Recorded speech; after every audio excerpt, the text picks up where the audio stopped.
In this episode, you're going to learn the two requirements that determine whether a child truly qualifies for special education and what schools are required to provide once they do.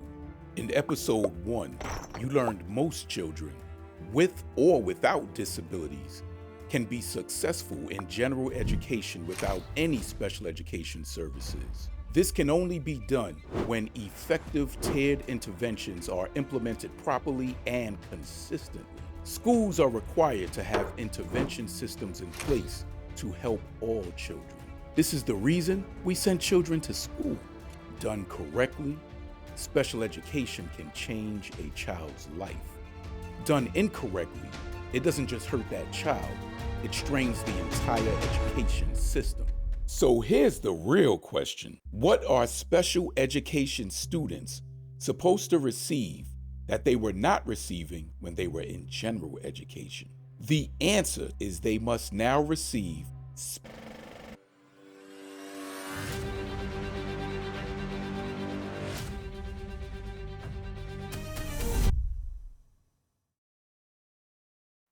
Welcome to the Special Education Podcast.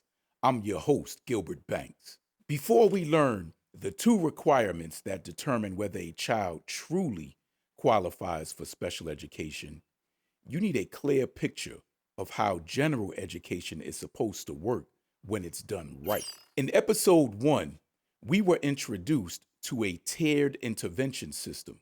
Every school should have a system of interventions which is used for all children in the school. Interventions should be provided through frameworks such as response to intervention, RTI, which guides the decision-making process of how and when to utilize interventions. Interventions are one of the foundations of learning and teaching. I am going to give you a very basic understanding of tiered interventions.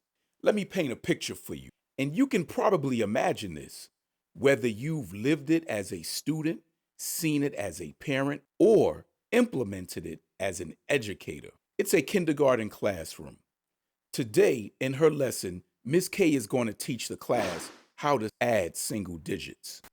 A good teacher pre-plans for approximately 80% of their students to be successful at understanding the lesson the first time it is taught. What do you do for the 20% of students who still didn't understand the lesson the first time with the differentiated instruction and embedded Tier 1 interventions? The answer is you have to now go to Tier 2 interventions.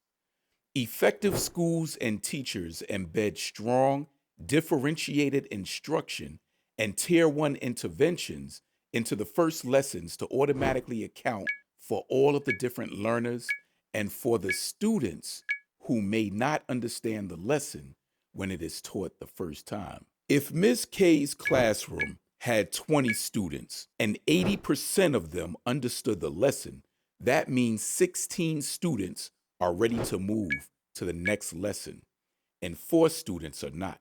Those 4 students will now be retaught utilizing Tier 2 interventions. I'm not going to specifically explain what strategies teachers use for interventions in each tier, since that depends on the individual needs of the students. Additionally, teachers have a wide variety of interventions to choose from. But generally speaking, the difference between the tiers in interventions is the fact that each tier will be more individualized to the specific misunderstandings and needs of each student. For Ms. K's 4 students, Tier 2 interventions may look something like Ms. K reteaching the lesson with differentiated instruction in a different manner, and it may be done in a very small group as opposed to the entire class. After Ms. K teaches her Tier 2 interventions to the group of 4 students, let us say that 75% or 3 of the students will be successful and have their misunderstandings clarified, which will allow them to move on to the next lesson.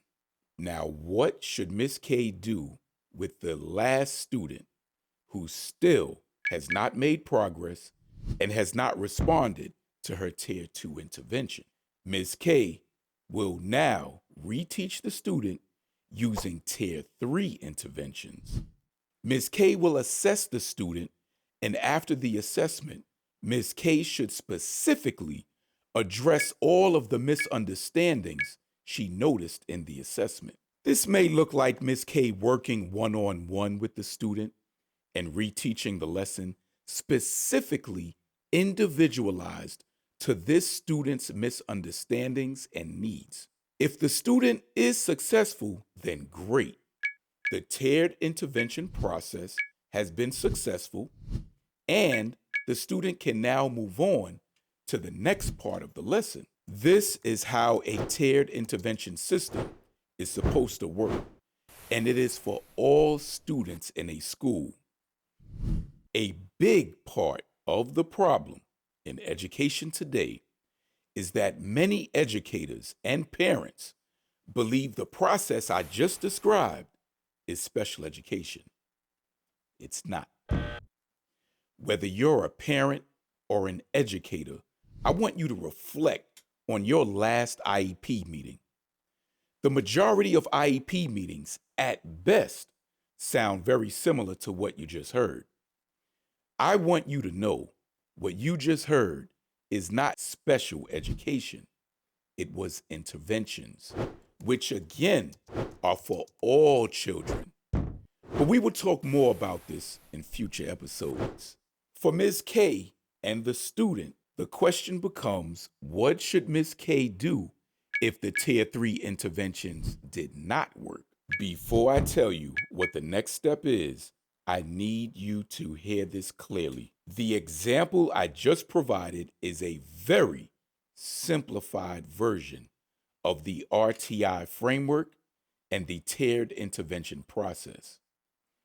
A teacher would not take this next step I am about to announce based on one lesson or one skill that a student does not understand. The next step should only be utilized when teachers notice a student consistently does not respond to tiered interventions when they are implemented properly and consistently for a variety of skills. The next step for a student who consistently does not respond to effective tiered interventions that are created and implemented with fidelity across many lessons, many skill sets, and sometimes many subjects. Then and only then, the school should contact the parent and have a discussion about having the student evaluated for special education services. The reasoning behind this is that the school should notice the student is not responding to their tiered interventions across many skill sets and or many subjects. That would suggest that there may be another reason why the student is not learning, and the school and parents have to figure out what that other reason may be. Generally speaking, the purpose of this initial evaluation is for a committee of special education members, which will include a psychologist, to assess the student to see if they have one of the 13 disability classifications and to make a determination as to whether or not the disability, if one is discovered, is the primary reason for the student's lack of access to the general education curriculum. This is one of the most important points in this entire series. And if you miss it, everything else gets confusing fast. The reason this evaluation is happening is because up to this point, the student has only received tiered interventions from a general education teacher. And a general education teacher is trained to teach grade level skills in reading, math, writing, and classroom behavior. So their tiered interventions focus on helping the student learn those specific school skills. But when a student consistently doesn't respond to those interventions, it suggests something deeper may be the reason the student is not learning or not responding to those interventions. That's the purpose of the initial evaluation, to find out why the student isn't responding to the tiered interventions and whether there's an underlying reason that hasn't been identified yet. At the conclusion of the evaluation, let's assume that the psychologist determines that the student does have one of the 13 disability classifications, and the psychologist also determines that the disability is the primary reason that the student is not accessing the general education curriculum. This student would now qualify to receive special education services and would have an individualized education plan, IEP, created for them. A student must meet two criteria to qualify for special education services. The first criteria was the fact that the student did have one of the 13 disability classifications. The second criteria was the fact that the disability itself has been determined to be the primary cause of the student not being able to access the general education curriculum. Both of these criteria must be met in order for a student to qualify for special education. If only one of these criteria are met, then the student does not qualify for special education. In other words, a child can have one of the 13 disability classifications, but they do not need special education services because their disability has not been determined to be the primary reason why they are not accessing the curriculum. Additionally, a child can be struggling academically and also not qualify for special education services because they are not struggling due to a disability. We will learn more about this in future episodes. Now that the student in our example qualifies for special education services, the student will gain access to special educators for the first time. For now, in the name of simplicity, we will only focus on a special education teacher. We will not focus on any of the related services such as speech therapy, occupational therapy, counseling, or physical therapy, because the concept for qualification is the same. The student in our scenario is now considered a student who receives special education services, and they will be taught by a special education teacher. This transition from general education to special education means something in this student's education must change. So here's the real question. What are special education students supposed to receive that they were not receiving when they were in general education? The answer to that question is they must now receive something general education students don't get: specially designed instruction, SDI. As mentioned in episode 1, SDI is only for students who receive special education services. Students in general education do not receive SDI. Now that the student has a special education teacher for the first time and must receive specially designed instruction, there must be something exponentially different than how the general education teacher was teaching them versus how the special education teacher will teach them.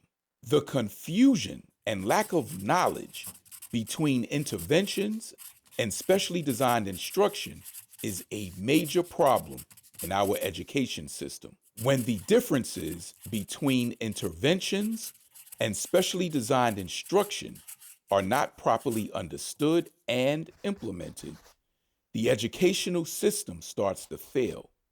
Resources are wasted and students get left behind. Like, comment, share, and subscribe. Visit GilbertBanksFilms.com and join the newsletter to receive your free copies of some of the diagrams I use in these videos. In episode 3, you're going to see the difference between interventions and specially designed instruction so clearly, you'll never confuse them again.